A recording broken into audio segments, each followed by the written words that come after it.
Nous rendons grâce à Dieu de ce qui nous fait toujours triompher en Christ Jésus et qui le répand par nous la bonne odeur de sa connaissance. Quel grand témoignage, Angèle, une fois encore, comment Dieu t'a protégé de cet accident. Notre ennemi, le diable, rôde comme un lion rugissant, cherchant qui dévorera.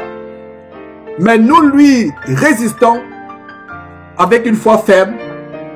Nous lui résistons par une vie de prière constante. Nous devons veiller, mes frères et sœurs, chaque fois. Veillons, veillons, veillons. La plupart parmi nous sont tombés dans l'assoupissement. La plupart parmi nous se sont découragés. Quand nous avons commencé ce travail, ce ministère, beaucoup étaient motivés, beaucoup étaient enthousiastes, beaucoup étaient chauds. Vous savez, quand vous écoutez de nouvelles choses, un nouvel évangile, pourtant l'évangile n'est pas nouveau, c'est dans la Bible, n'est-ce pas? Il n'est pas nouveau. Donc quand vous entendez des choses nouvelles, il y a de l'excitation, il y a de l'enthousiasme, il y a du zèle, mais après un moment, les gens se découragent, les gens se découragent, les gens se dégonflent, comme des pneus, des roues dégonflées, comme un ballon qui se dégonfle. La marche en Christ n'est pas un 100 mètres. La marche en Christ n'est pas un 400 mètres. C'est-à-dire une course de vitesse. La marche en Christ, c'est un long marathon, l'endurance, la persévérance. Nous exhortons chaque jour. C'est la raison pour laquelle nous nous réunissons pour nous exhorter. Des fois, la chair est faible. C'était pour moi difficile de me réveiller pour me joindre à cette réunion. La nuit a été courte, très courte, mais Dieu m'a donné la capacité d'être debout et je lui rends grâce par rapport à cela. Nous vivons les dernières heures de la terre. Je dirais même nous vivons les dernières secondes de la terre.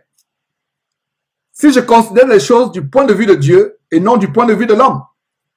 Parce que du point de vue de l'homme, on va se dire, mais depuis que Jésus a dit qu'il arrive depuis 2000 ans, où est-il? C'est ce dont Pierre parle dans son épître, la deuxième épître qu'il a écrite. D'ailleurs, on va voir ça tout à l'heure. Alors, du point de vue de l'homme, on va se dire, mais où est la promesse de son avènement? Depuis que les cieux ont été créés, tout reste pareil. Quand est-ce que votre Jésus va arriver? Et même certains parmi nous se découragent. Je suis fatigué d'attendre. Tellement j'ai des problèmes dans ce monde, sur cette terre. Où est Jésus-Christ? Où est l'avènement de Jésus-Christ? Alors on va se décourager. Mes frères, ne nous décourageons pas. Du point de vue de l'homme, on peut dire que c'est une éternité que Jésus a dit qu'il arrivait. Il n'arrive pas toujours. Mais du point de vue de Dieu, 1000 ans c'est comme un jour c'est comme 1000 ans. Alors si un jour c'est comme 1000 ans selon Dieu, ça veut dire que depuis le jour de la Pentecôte, depuis le jour où Jésus s'est élevé au ciel, jusqu'à aujourd'hui, ça fait 2 jours et quelques poussières de secondes, n'est-ce pas? Donc ça ne fait que 2 jours que Jésus est monté dans le ciel, au ciel. Ça fait 2 jours. Ne nous décourageons pas, mes frères. Tenons ferme. Persévérons. Et j'ai à cœur de partager quelque chose que nous avons partagé dimanche passé, très brièvement, par rapport au signe des temps de la fin et par rapport à comment Jésus viendra comme un voleur. Mais avant cela, j'aimerais vous montrer, partager un détail que j'ai découvert dans le livre de Matthieu, l'évangile de Matthieu. Matthieu, chapitre 25, la parabole que nous appelons communément la parabole des 10 vierges. Et il y a un détail que je n'avais pas compris pendant des années. Et par la grâce de Dieu, j'ai enfin compris un détail. Sur les 10 vierges, 5 étaient sages, 5 étaient folles. On va voir comment, ou plutôt on va voir pourquoi les 5 vierges étaient folles. Alors, lisons à partir du verset 1, Matthieu chapitre 25, verset 1. Alors le royaume des cieux sera semblable à 10 vierges qui, ayant pris leur lampe, allèrent à la rencontre de l'époux. Verset 2. 5 d'entre elles étaient folles et 5 sages. Verset 3. Les folles, en prenant leur lampe, ne prirent point d'huile avec elles. Ne prirent point d'huile avec elles. Mais les sages prirent avec leur lampe de l'huile dans des vases. Comme l'époux tardait, toutes s'assoupirent et s'endormirent. Voilà un premier détail. Soulignez ce verset. Comme l'époux tardait, toutes s'assoupirent et s'endormirent. Verset 6. Au milieu de la nuit, on cria. Voici l'époux aller à sa rencontre. Verset 7. Alors toutes les vierges, ces vierges se réveillèrent et préparèrent leur lampe. Toutes ces vierges. Verset 8. Les folles dirent aux sages, donnez-nous de votre huile, car nos lampes s'éteignent. Les sages répondirent, verset 9, non, il n'y en aura pas assez pour nous et pour vous. Allez plutôt chez ceux qui en vendent et achetez-en pour vous. Verset 10. Pendant qu'elles allaient en acheter, l'époux arriva. Celles qui étaient prêtes entrèrent avec lui dans la salle de noces et la porte fut fermée.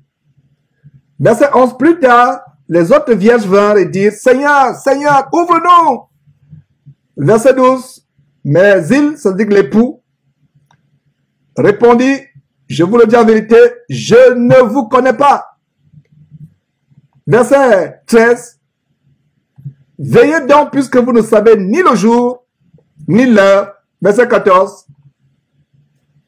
Il en sera comme d'un homme qui partant pour un voyage. On peut même s'arrêter au verset 13. Le verset 14 nous met hors contexte de l'histoire. Donc, voilà un très bon récit. Nous avons 10 vierges. 5 étaient folles, 5 étaient sages. Allez, arrêtons d'abord sur le mot vierge. Qu'est-ce qu'une vierge? Il y en avait 5 qui étaient folles, 5 qui étaient sages. Nous allons voir que toutes ces vierges, les 10 vierges, même les 5 folles, avaient des grandes vertus. Alors nous allons commencer à énumérer les vertus d'une vierge. Qu'est-ce qu'une vierge? C'est une personne, une femme qui ne s'est pas encore souillée avec un homme. Donc, dans le mot vierge, il y a la pureté. Dans le mot vierge, il y a même l'innocence. Il y a la chasteté. Il y a la réserve. Il y a la pudicité. Pas l'impudicité, mais la pudicité. C'est-à-dire qu'elles sont pudiques. Donc, regardez ces femmes qui sont préservées pour l'époux. Pourquoi je vous donne les détails sur les qualités de la vierge? Parce qu'il y a 5 qui ont raté l'enlèvement. Il y a 5 qui n'ont pas pu accéder dans le royaume de Dieu. Et le Seigneur Jésus nous donne cet avertissement pour nous dire qu'il y a des catégories de personnes qui pourtant se sont préservées des souillures du monde, qui pourtant ont décidé de ne plus mettre les mauvaises choses sur leur corps, de ne plus s'habiller comme les prostituées, de se préserver avant de se marier, de se préserver des souillures du monde, mais pourtant qui vont rater l'enlèvement. Ce verset nous montre comment 5 vierges n'ont pas pu entrer dans le royaume de Dieu. Pendant plusieurs années, j'ai lu ce verset au sujet des 5 vierges comme si c'était des pécheresses. Mais dernièrement, je me suis dit, mais non, puisque la parole de Dieu dit 5 vierges. Une vierge ne fait pas le sexe avant le mariage. Une vierge ne pense pas à un homme. Une vierge ne se masturbe pas. Une vierge ne regarde pas les mauvaises choses à la télévision. Ou ne va pas dans les maisons de joie. Une vierge ne s'habille pas comme une prostituée pour séduire les gens dans la rue. Elles étaient des vierges. Mais comment se fait-il qu'étant des vierges, elles ont raté le royaume de Dieu? Parce que vous voyez déjà là où je vais en venir. Si vous ne comprenez pas, vous allez bien comprendre là où je vais en venir. On peut bien se préserver des souillures du monde. On peut bien décider de ne plus mentir, de ne plus voler, de ne plus aller dans les boîtes de nuit, de ne plus fréquenter les prostituées, de ne plus faire du sexe avant le mariage, de ne plus regarder les mauvaises choses dans la télévision, de ne plus suivre les musiques du monde, mais cependant, rater l'enlèvement. J'espère que nous commençons à comprendre. Ces vierges étaient vierges, mais comment se fait-il qu'elles étaient vierges et n'ont pas pu accéder au royaume de Dieu? Il y aura des femmes qui ont décidé de se voiler la tête, de ne plus s'habiller de manière mondaine ou frivole ou voluptueuse, qui ont décidé de porter de longues jupes, mais qui vont rater l'enlèvement à cause de quoi? On va voir cela. C'était des vierges. Bien des fois, le mot folle peut nous induire en erreur. On peut dire comme c'était folle, et c'était peut-être perverse, agitée. Non, la Bible dit qu'elle était vierge. Revenons encore sur le mot vierge. Quelles sont les caractéristiques d'une vierge? Elle n'est pas souillée. Elle n'est pas impure. Elle est plutôt pure. Elle est innocente. Elle a la pudeur. Elle a le scrupule. Elle a la chasteté. Elle a la réserve. Elle s'habille de manière simple. Elle ne s'habille pas de manière flashy pour séduire les gens. C'est une vierge. Elle a toute sa chasteté. Elle a toute sa réserve. Elle n'est pas emportée. C'est une vierge. Mais cependant, parmi les 10 vierges, 5 ont raté l'enlèvement. Quel est le problème ici? Le problème, c'est que nous pouvons décider de nous préserver des souillures du monde, d'être chaste à l'extérieur, mais rater l'enlèvement. Si on prend les femmes chrétiennes aujourd'hui et les femmes musulmanes, quelles sont les femmes les plus pudiques à l'extérieur? Du moins, les musulmanes qui sont encore dans la tradition orthodoxe islamique. Les femmes musulmanes sont plus pudiques, visiblement, que les femmes chrétiennes, n'est-ce pas? Les femmes chrétiennes, du moins, quand tu dis chrétienne, entre guillemets, c'est-à-dire que le courant évangélique mondial que nous avons, je ne parle pas des vraies femmes chrétiennes. Quand on voit ces femmes qui vont dans ces assemblées dimanche, comment elles sont habillées, et il y a la mise de prostituées, si on prend ces femmes, on les met à côté des musulmanes, les musulmanes ont une apparence décente, pudique, pure, mais où est le problème? Le problème, c'est que les musulmans n'ont pas appliqué Jean qui dit, Jésus-Christ est le chemin, la vie et la vérité, nul ne va au Père que par lui.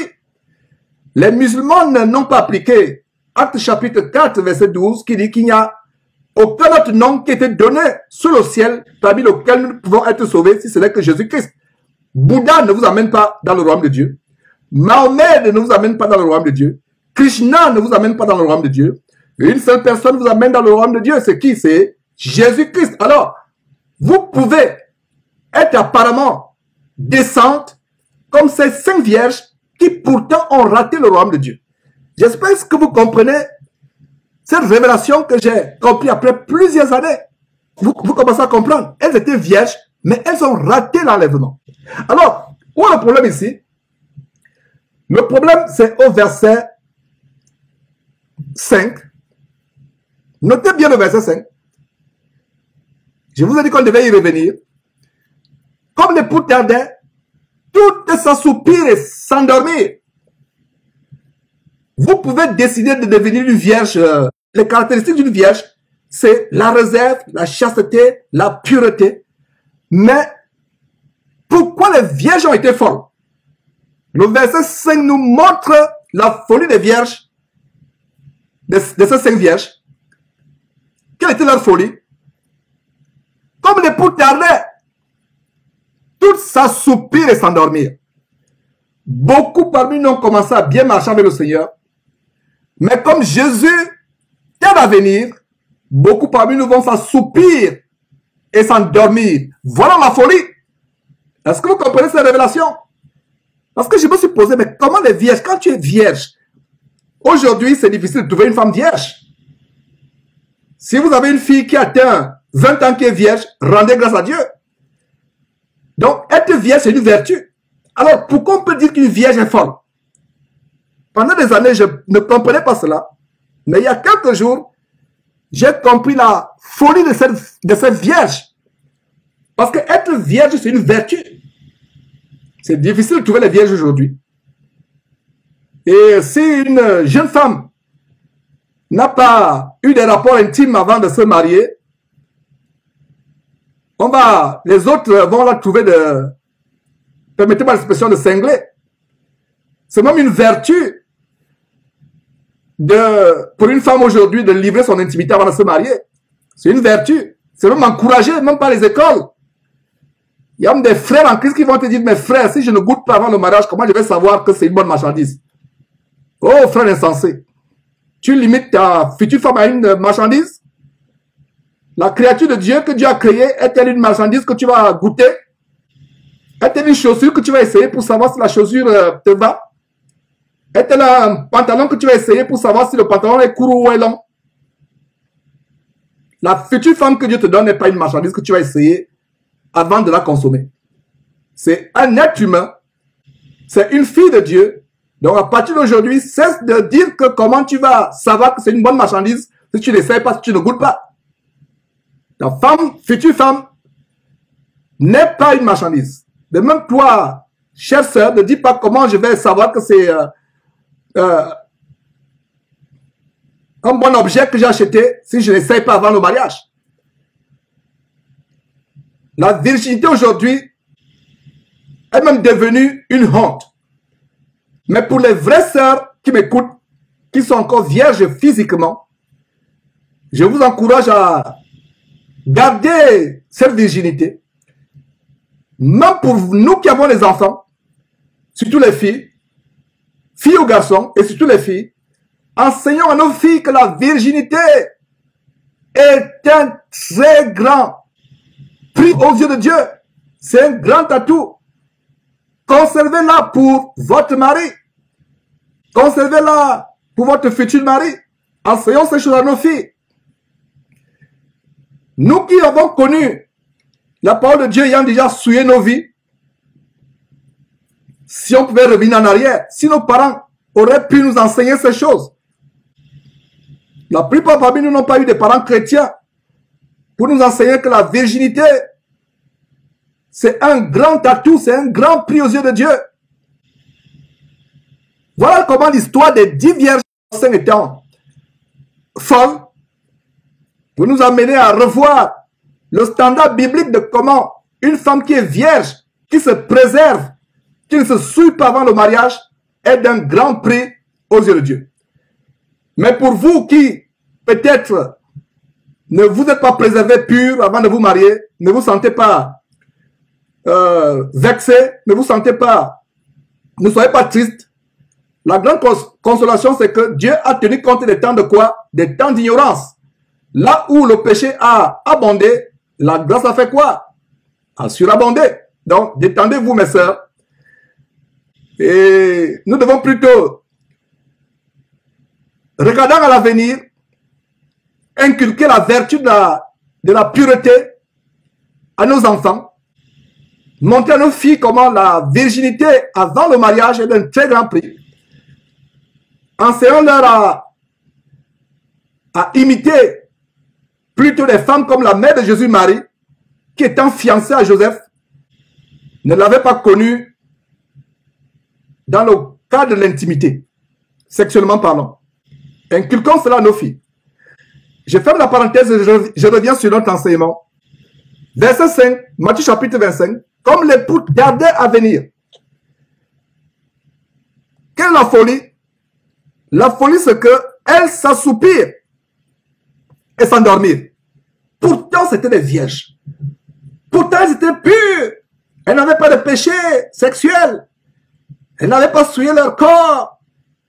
Elles étaient décentes. Elles n'avaient pas la mise de prostituées. Elles ne s'habillaient pas comme les mondaines qu'on voit défiler à la télévision. Elles étaient vierges. Mais pourtant, la Bible dit que les 5 parmi elles étaient folles. Alors, quoi la folie? La folie, c'est que, après tout ce temps que vous avez pris la résolution de vous préserver, chaste, pur, propre devant Dieu, sans souillure, mais vous ratez l'enlèvement. Voilà la folie. Incroyable. Pourquoi tout cela? Pourquoi toutes ces privations? Pourquoi toute cette chasteté si vous allez rater l'enlèvement? Voilà la folie. Voilà la folie. Autant ne pas te préserver des souillures du monde, autant ne pas prendre la décision de vivre dans la sanctification. Si malgré la décision de vivre dans la sanctification, de vivre dans la pureté, tu rates l'enlèvement, tu te retrouves en enfer. Voilà la folie. À quoi sert-il? À quoi t'a servi cette résolution de garder la virginité si tu vas te retrouver en enfer plus tard? À quoi t'a servi cette résolution, cette détermination de fuir le péché si tu vas te retrouver en enfer plus tard? Pourquoi tu as commencé à vivre dans la sanctification s'il faut que tu te retrouves en enfer plus tard? Voilà la folie. Voilà la folie. Pendant des années, je ne comprenais pas pourquoi une vierge, parce que être vierge, c'est une grande qualité. Mais tu es vierge et tu te retrouves en enfer. Je n'ai pas compris ça pendant des années. Maintenant, je comprends et je vous partage ce que j'ai compris. La folie, c'est que tu décides de marcher dans la sanctification. Tu décides de marcher selon les commandements de Dieu. Mais plus tard, tu t'assoupis. Plus tard, tu te décourages. Plus tard, tu t'endors. Voilà la folie. Voilà la folie. À quoi t'as servi toutes ces privations? Au moins, tu aurais fait mieux de te délecter des plaisirs passagers et éphémères de la terre avant de te retrouver en enfer. Mais tu t'es privé des plaisirs de la terre. Tu t'es préservé des souillures du monde. Pour faire quoi? Pour te retrouver en enfer. Voilà la folie. Voilà pourquoi ces 5 femmes, pourtant vierges, pourtant vertueuses, pourtant pures, pourtant innocentes, pourtant pudiques, ayant du scrupule, pourtant réservées, innocentes, mais au final, elles se retrouvent en enfer. Voilà comme pourquoi la Bible parle de vierges folles. Elles étaient folles. Cela va arriver à plusieurs d'entre nous. On a décidé de suivre le Seigneur Jésus, de nous préserver des souillures du monde. On a décidé d'abandonner beaucoup de choses, de ne plus regarder les mauvaises choses à la télévision, de ne plus fréquenter les bars ou les maisons de joie, boîtes de nuit, de ne plus écouter les musiques infâmes, de ne plus fréquenter des mauvaises personnes, les prostituées ou les voleurs ou les menteurs.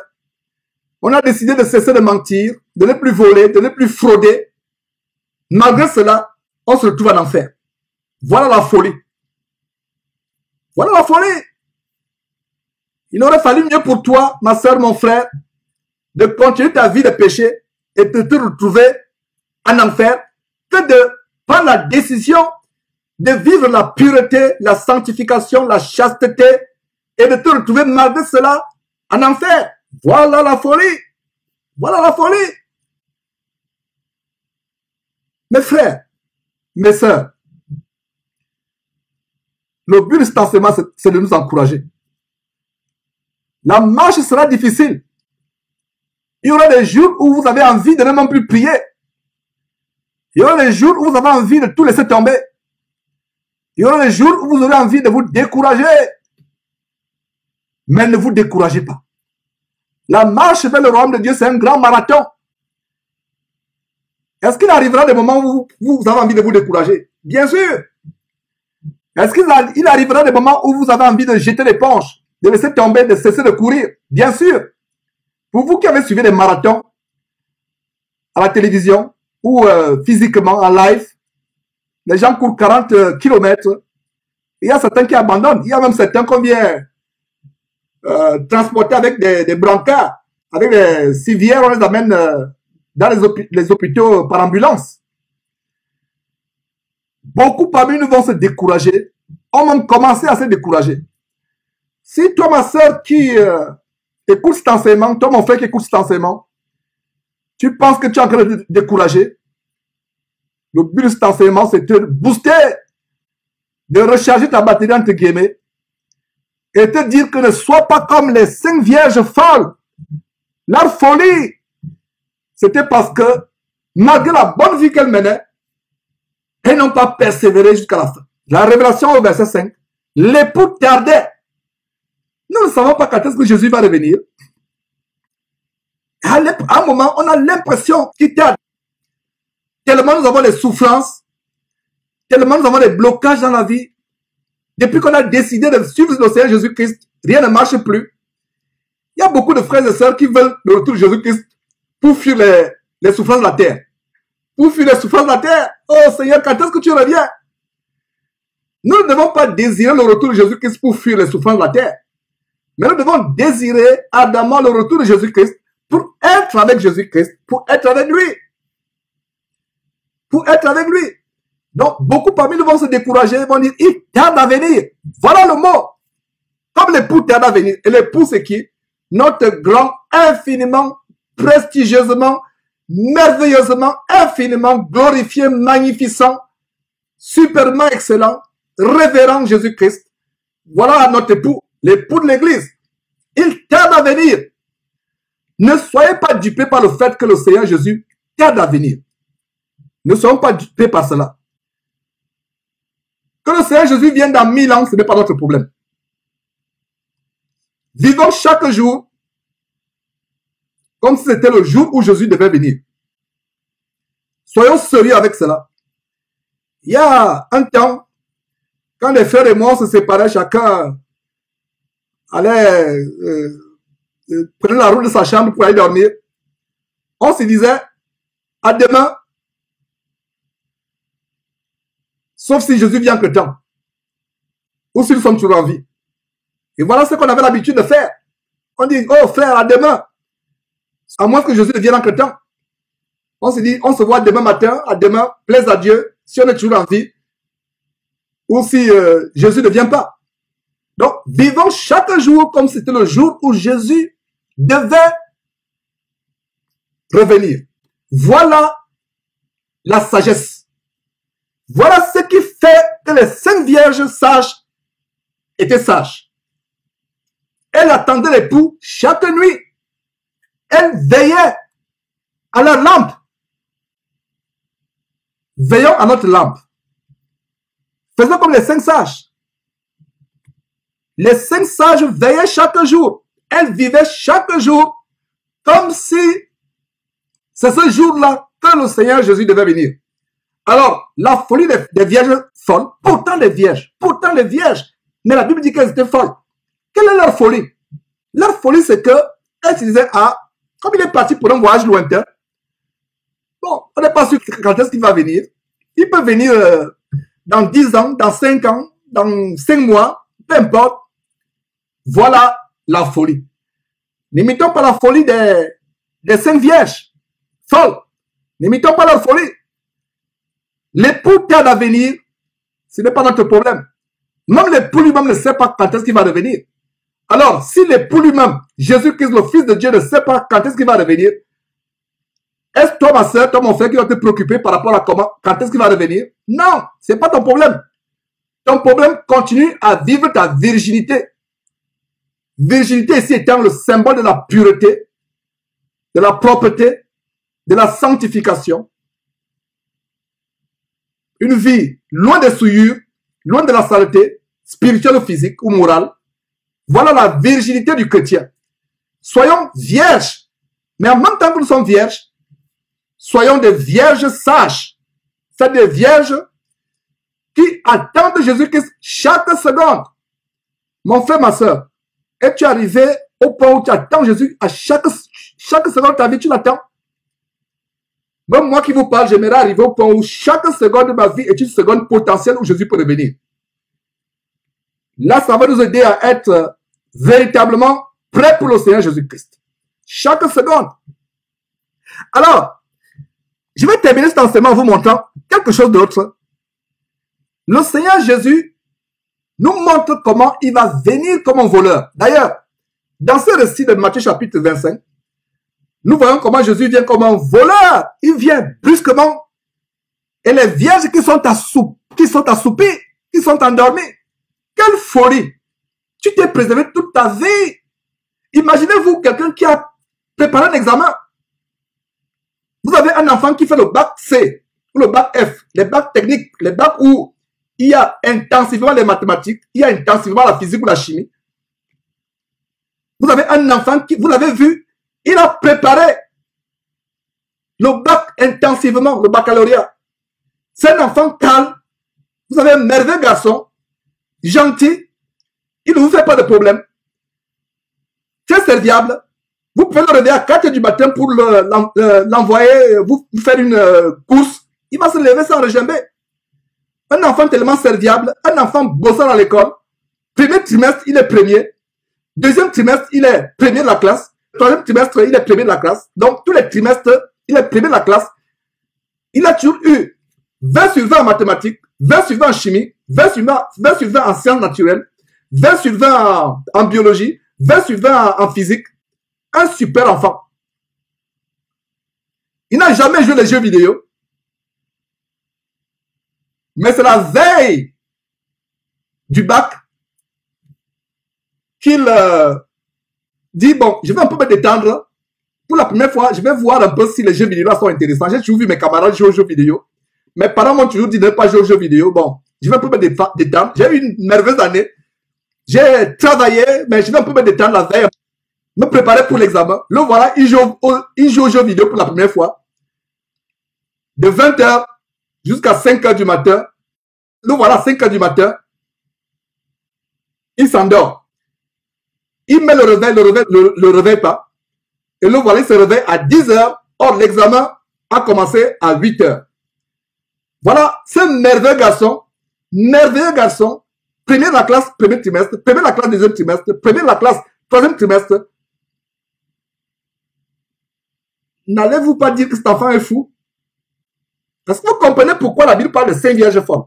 J'espère que cet exemple va vous amener à bien comprendre. Cet exemple, cet enfant qui se rend au lycée pour faire le baccalauréat. Même les professeurs savaient déjà que lui d'office, il sera le premier du centre du baccalauréat. Mais à cause d'une folie de dernière minute, il arrive au centre d'examen du baccalauréat. La porte lui est fermée parce qu'il est arrivé en retard. Il s'est assoupi la nuit précédente. Est-ce que vous comprenez, mes frères et sœurs? Voilà. Cet enfant, vous serez triste. Et vous allez dire, mais mon fils, comment tu as été aussi fou? Pourquoi? C'est seulement la veille. Revenons sur notre histoire. La folie des vierges folles, c'est parce que malgré toute leur vie de virginité, de pureté, de chasteté, elles se sont assoupies à la dernière minute parce que l'époux tardait et s'endormir et elles s'assoupirent. Et le verset 14 nous dit quoi? Et regardez le verset 12 d'abord.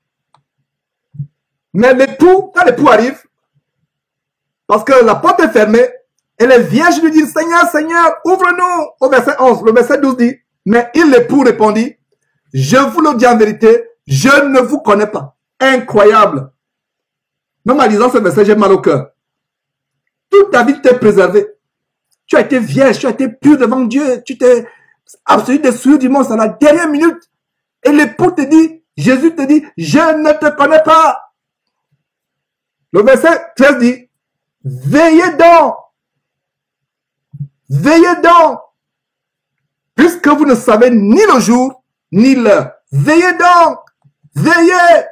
Sœur, ne te décourage pas. Frère, ne te décourage pas. Veille dans la prière, jour et nuit, dans la lecture biblique. Beaucoup vont s'assoupir par les distractions de ce monde. Tu as peut-être un besoin pour lequel tu pries pendant des années.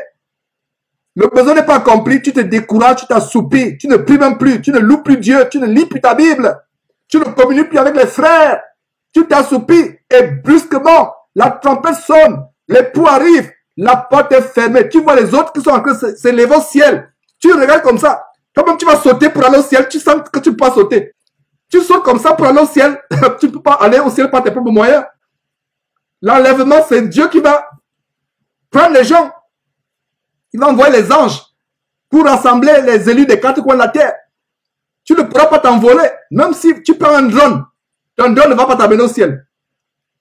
Parce qu'il y a des chrétiens qui vont dire qu'à ce moment-là, je vais préparer un drone pour m'élever. Non, ton drone ne pourra rien faire. Ton drone ira jusqu'à une certaine limite et tu vas redescendre. L'enlèvement va surprendre beaucoup de personnes. L'enlèvement ne doit pas nous surprendre. Vivons chaque jour comme c'était le jour où Jésus revenait. Et d'ailleurs, allons voir dans Matthieu chapitre 24. Matthieu chapitre 24. Comment Jésus parle de sa venue. Comment il viendra comme un voleur dans la nuit.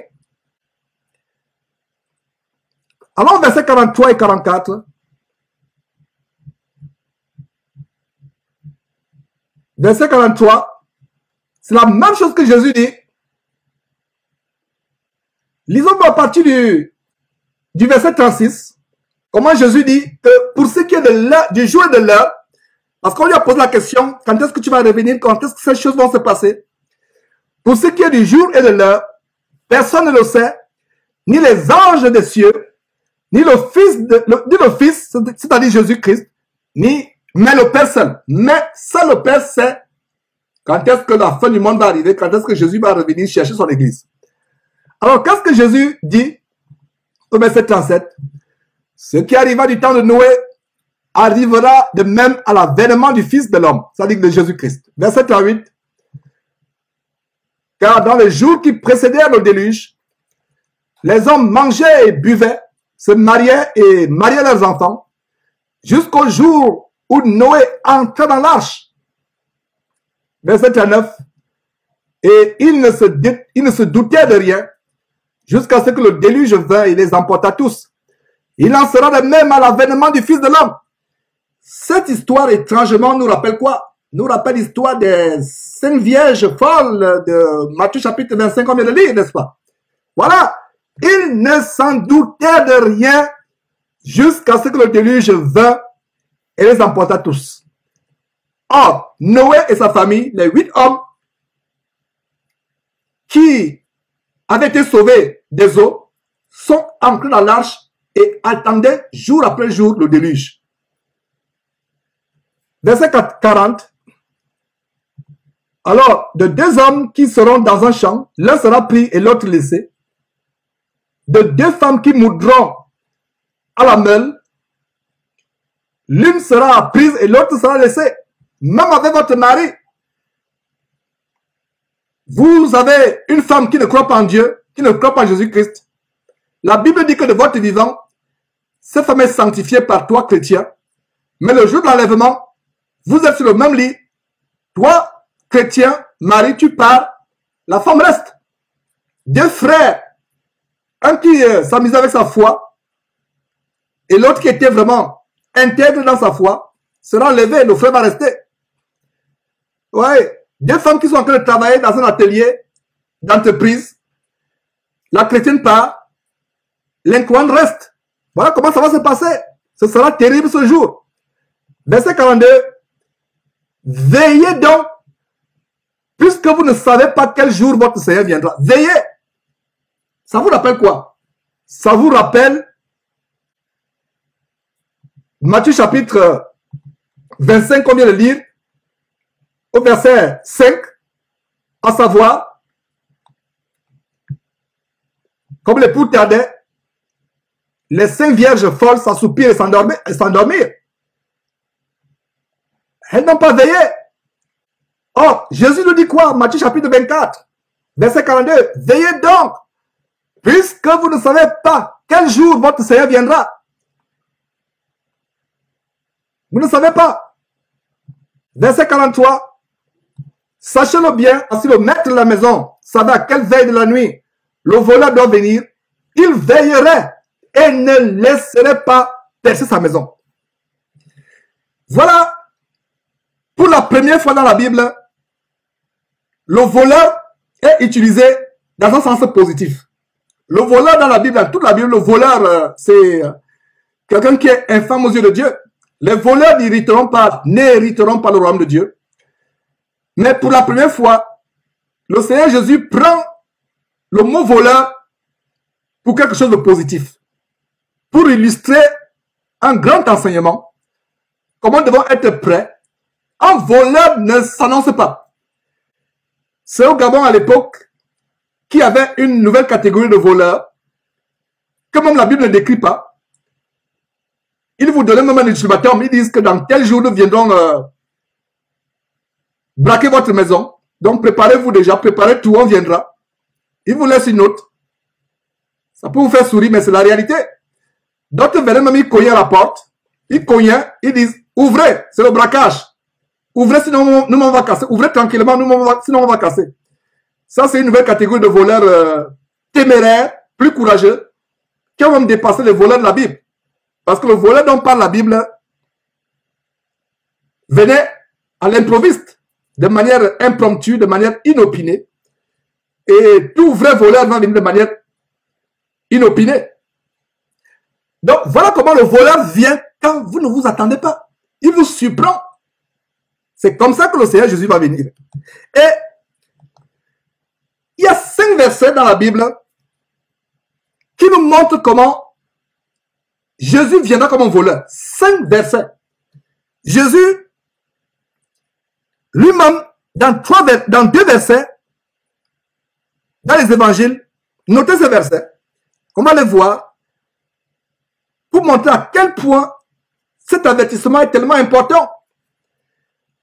Matthieu chapitre 24, 44, qu'on est en train de lire,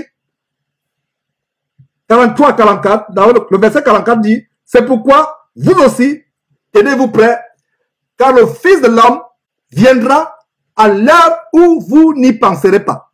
Notez très bien, il viendra à l'heure où vous n'y penserez pas. Conclusion, pensons au retour de Jésus-Christ seconde après seconde. Même quand on va au lit, en dormant. Avant de dormir, disons-nous peut-être que dans mon sommeil, Jésus peut revenir. Et rendez grâce à Dieu. Commencez à demander pardon pour vos péchés avant de dormir. N'allez pas dormir dans la colère. Vous êtes querellé avec votre mari ou votre femme. Votre enfant vous a irrité. Ou un membre de votre famille ou un collègue de travail. Vous allez dormir avec cela. Faites attention. La Bible dit, si tu te mets en colère, ne pêche pas que le soleil ne se couche pas sur ta colère. Il est dangereux d'aller dormir étant dans la colère. Il est dangereux d'aller dormir ayant une rancune contre quelqu'un, ayant l'amertume dans le cœur contre quelqu'un, ou ayant manqué de pardonner à quelqu'un. Non seulement Jésus peut revenir subitement comme un voleur dans la nuit, mais il y a des gens qui sont morts, dans leur sommeil, n'est-ce pas? Alors, le verset 24, plutôt le verset 44 du chapitre 24 de Matthieu nous dit, soyez prêts, tenez-vous prêts, car le Fils de l'homme viendra à l'heure où vous n'y penserez pas. Les vierges folles, ne pensez pas au retour de Jésus-Christ seconde après seconde. Les vrais chrétiens, les chrétiens sages, doivent penser au retour de Jésus-Christ seconde après seconde, afin de ne pas être surpris par ce que le verset 44 est en train de dire. Nous ne sommes pas surpris par le retour de Jésus-Christ. Si nous vivons chaque jour comme si c'était le jour où le Seigneur Jésus-Christ revenait, si nous vivons chaque minute, chaque seconde, comme si c'était la seconde ou la minute où Jésus revenait, nous ne serons pas surpris.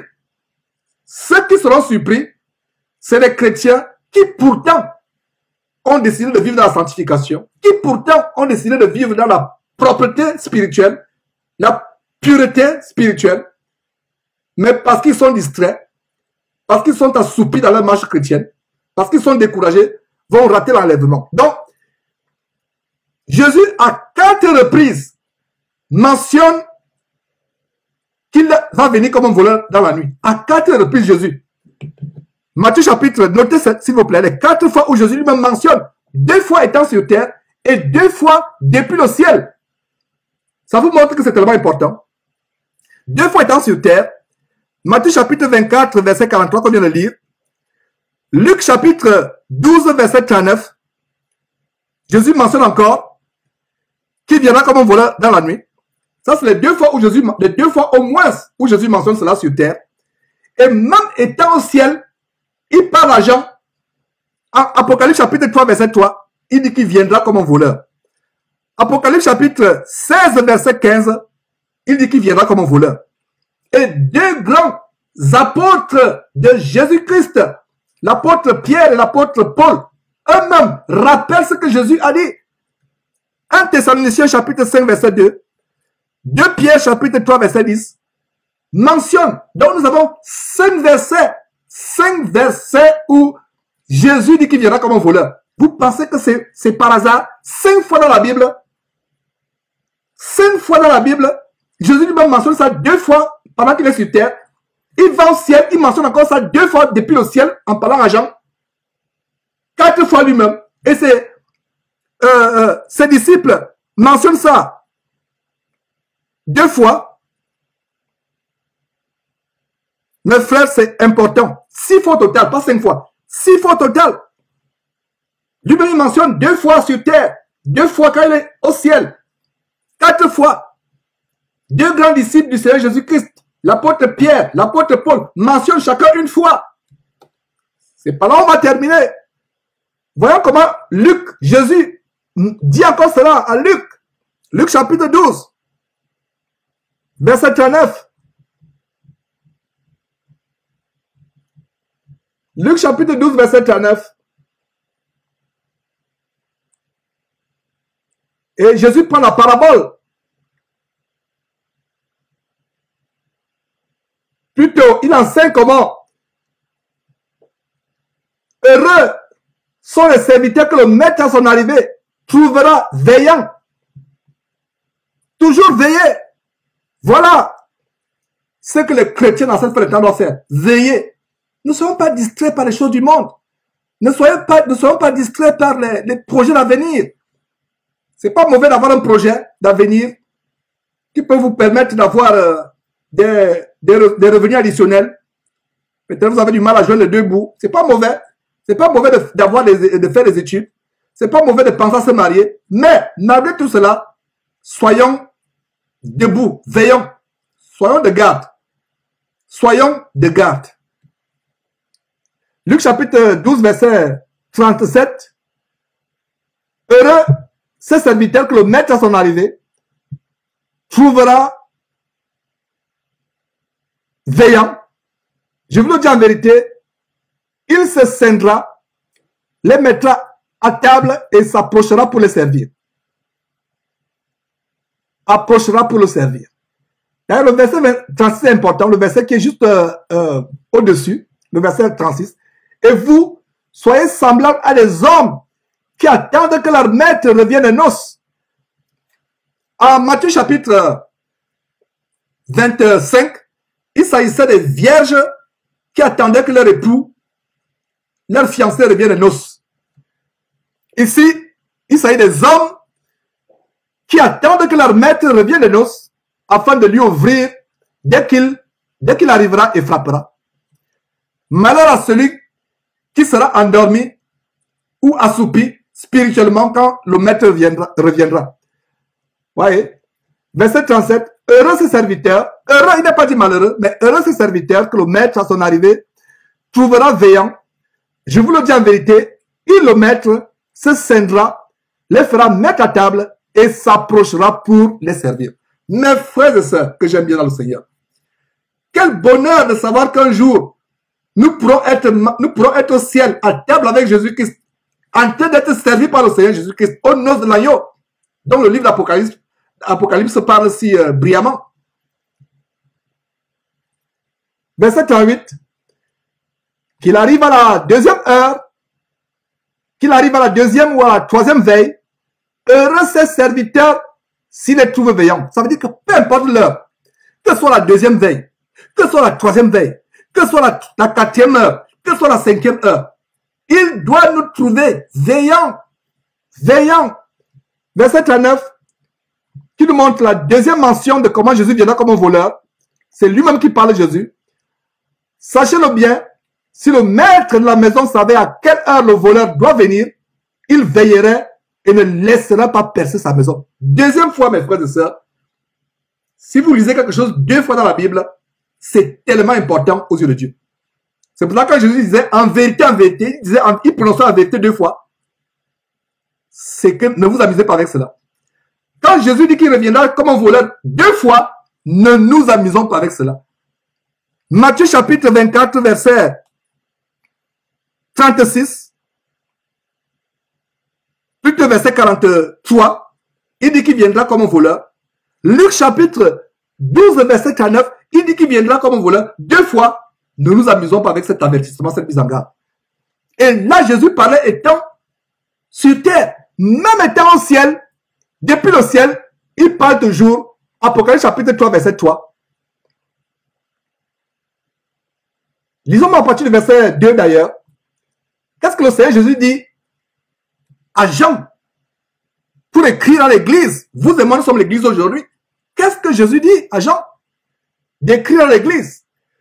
Verset 2, voilà le message à l'église.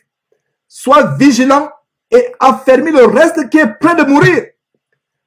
Car je n'ai pas trouvé tes œuvres parfaites devant mon Dieu.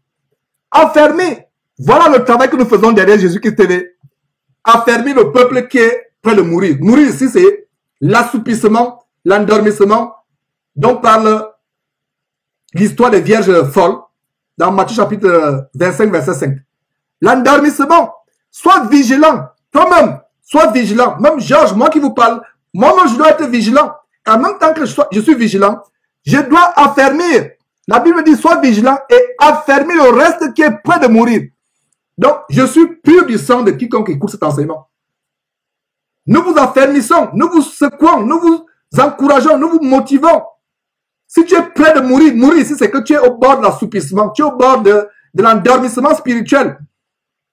Tellement tu es emporté par les problèmes, les difficultés que tu as. Le Seigneur sait que tu as des problèmes, il sait que tu as des difficultés.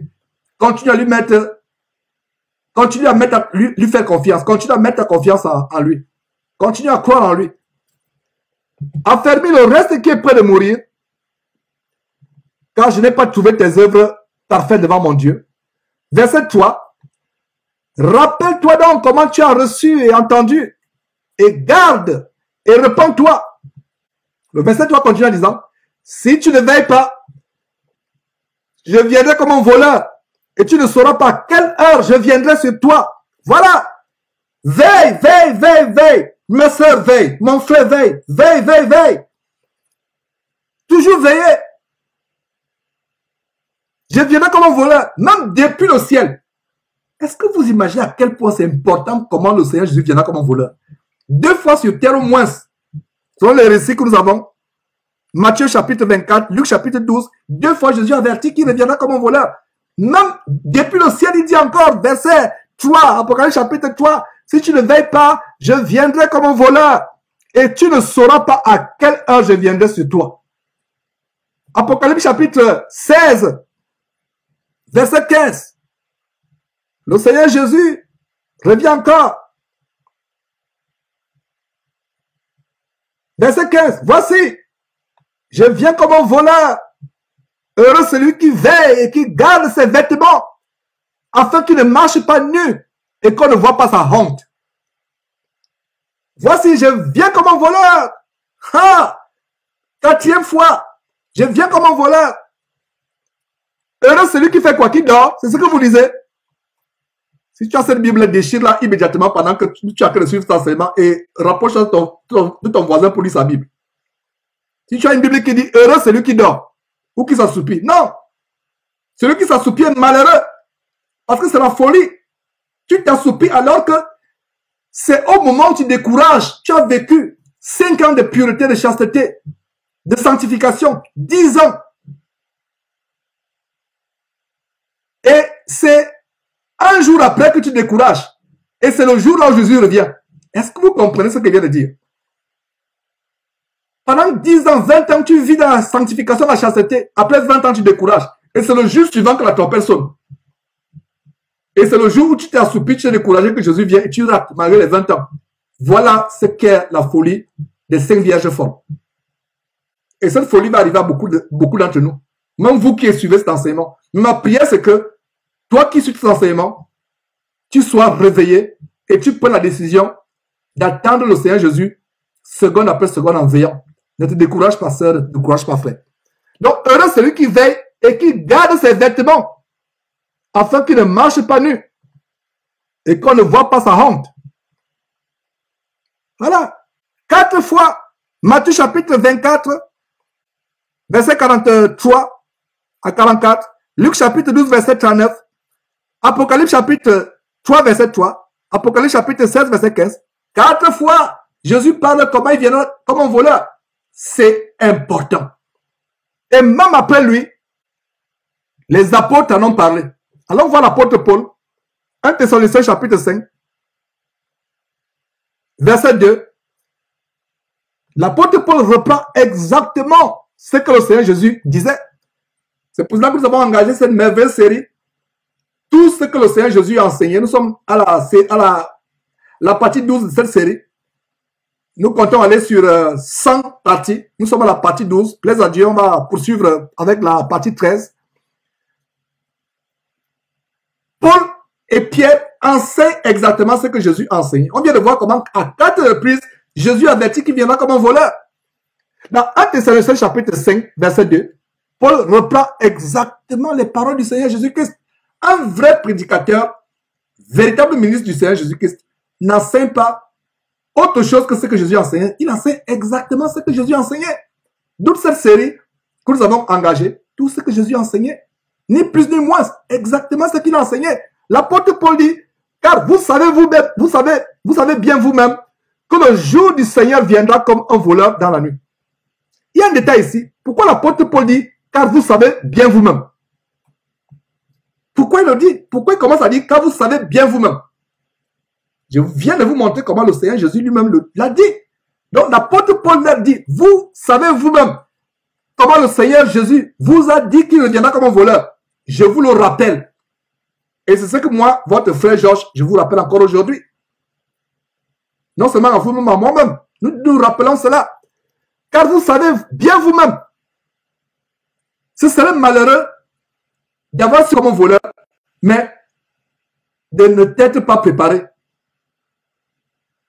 D'avoir perdu ta détermination de veiller seconde après seconde. Ce sera terrible. C'est pour ça que l'apôtre Paul dit, car vous savez bien vous-même que le jour du Seigneur viendra comme un voleur dans la nuit. Verset 3. Quand les hommes diront paix et sûreté, alors une ruine soudaine les surprendra, comme les douleurs de l'enfantement surprennent la femme enceinte, et ils n'échapperont point. Le verset 4 dit, mais vous frères, vous n'êtes pas dans les ténèbres, pour que ce jour vous surprenne comme un voleur. Vous êtes des enfants, vous êtes tous des enfants de la lumière et des enfants du jour. Nous ne sommes point de la nuit et des ténèbres. Les 5 vierges folles sont restées hors de la salle de noces, dans les ténèbres. Il n'y avait que les graissements de dents après, dans les ténèbres, hors de la salle de noces. Le verset 6 dit, ne dormons donc point comme les autres, mais veillons et soyons sobres, car ceux qui dorment, dorment la nuit, et ceux qui s'enivrent, s'enivrent la nuit. Verset 8. Mais nous qui sommes du jour, soyons sobres. C'est aussi un aspect de la virginité, de la sobriété. Soyons sobres, ayant revêtu la cuirasse de la foi et de la charité, et ayant pour casque l'espérance du salut. Pierre aussi en parle. 2 Pierre chapitre 3, verset 10. C'est par là on va terminer. Et avant le verset 3, Pierre est en train de confronter les gens qui se moquent, qui disent, ah, votre Jésus là, quand est-ce qu'il reviendra? Lisons le verset 3 d'abord, pour être dans le contexte dans lequel Pierre nous rappelle que nous devons veiller, que le Seigneur Jésus reviendra comme un voleur dans la nuit. Pierre confronte, ferme la bouche au moqueur, qui dit, ah, votre Jésus là, depuis que vous avez dit qu'il viendra, il viendra où? On attend, il ne vient pas. Verset 3, sachant avant tout que, dans les derniers jours, il viendra des moqueurs avec leur raillerie, marchant selon leur propre convoitise, verset 4, et disant, où est la promesse de son avènement, car depuis que les pères sont morts, tout demeure comme dès le commencement de la création. L'apôtre Pierre les confronte en disant, ils veulent ignorer en effet que les cieux existèrent autrefois par la parole de Dieu, de même qu'une terre tirée de l'eau est formée au moyen de l'eau. Verset 6, et que par ces choses, le monde alors périt, submergé par l'eau. Pierre fait référence à ce que Jésus a enseigné. Il fait référence au déluge, où seul Noé et sa famille, 7 personnes, 8 au total, avaient été sauvés des eaux. Verset 7, tandis que par la même parole, les cieux et la terre d'à présent sont gardés et réservés pour le feu, pour le jour du jugement et de la ruine des hommes impies. Verset 8, c'est ce que je vous ai dit en début d'enseignement. Mais il y a une chose, bien aimée, que vous ne devez pas ignorer, c'est que devant le Seigneur, un jour est comme 1000 ans, et 1000 ans sont comme un jour. Verset 9.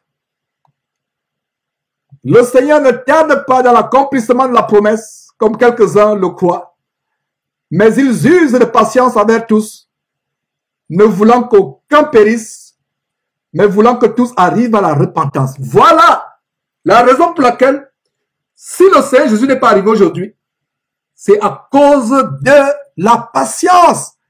Parce que ce sera terrible, la ruine sera terrible. Vous prenez toutes les maladies du monde, vous mettez dans le corps de quelqu'un. Vous prenez toutes les bombes, vous faites exploser dans le corps de cette personne avec les maladies, toutes les maladies du monde, cancer, sida, diabète, toutes les maladies inimaginables. Vous mettez toutes les bombes dans son corps. Vous mettez cette personne, vous l'agitez dans un nid de serpent. Vous mettez cette personne dans une chaudière bouillante, où il y a une huile bouillante. Ce ne sera rien, ce sera la brise, ce sera un soulagement par rapport à ce que l'enfer sera. Il n'y a pas de mots pour décrire l'enfer. Vous ne souhaiterez pas l'enfer même à votre pire ennemi. Mes frères et sœurs, c'est un endroit terrible. Ce sera un endroit de ruine éternelle, éternelle, éternelle, d'éternité en éternité. Ça ne finira jamais. Même un condamné à mort, c'est qu'un jour il va mourir. Mais en enfer, vous êtes conscient que vous souffrez et vous êtes conscient que ça ne finira jamais. Rien qu'à y penser me donne la chair de poule. C'est effroyable. Le Seigneur ne tarde pas dans l'accomplissement de sa promesse, de la promesse, verset 9. Comme quelques-uns le croient, comme les moqueurs le croient. Mais le Seigneur use de quoi? Le Seigneur Dieu use de patience. Patience, soulignez patience. Il use de patience envers nous. Ne voulant pas qu'aucun périsse, mais voulant que tous les hommes arrivent à la repentance. Il ne veut qu'aucun périsse. Verset 10. Regardez comment Pierre rappelle comme Paul ce que le Seigneur Jésus a dit à 4 reprises. Le jour du Seigneur viendra comme un voleur. En ce jour-là, en ce jour, les cieux passeront avec fracas. Les éléments embrasés se dissoudront et la terre avec les œuvres qu'elle renferme sera consumée. Mes frères, voilà donc comment, à 6 reprises, la Bible nous rappelle que le Seigneur Jésus reviendra comme un voleur. Jésus lui-même 4 fois, 2 fois quand il était sur terre, 2 fois depuis le ciel. Ses apôtres le répètent 2 fois, 6 fois. C'est un avertissement sérieux. Cet avertissement est le plus sérieux de la Bible. Parce que je n'ai pas souvenance, à moins que vous me le montriez, je n'ai pas souvenance d'un avertissement dans la Bible qui est mentionné autant de fois. Cet avertissement est sérieux, très sérieux, 6 fois. Peut-être que vous avez lu cet avertissement par le passé, mais plaise à Dieu, cet enseignement vous montre l'extrême gravité de la sériosité, je ne sais pas si ça se dit, de cet avertissement. C'est un plaisir de vous affermir, de vous rappeler ces choses. Nous devons connaître la vérité qui nous a franchis. Mon frère, ma soeur, ne te décourage pas. Relève-toi. Relève-toi. Toi qui dors. Relève-toi dans que les morts et Christ t'éclairera. Réveille-toi. Passe sur ton visage l'eau glacée de la parole de Dieu pour te réveiller. Verse sur ton corps le seau d'eau glacée de la parole de Dieu pour te réveiller. Réveille-toi. Réveille-toi. Mets-toi debout. Veille. Vis chaque seconde comme si c'était le retour de notre Seigneur et Sauveur Jésus-Christ. Que Dieu vous bénisse abondamment.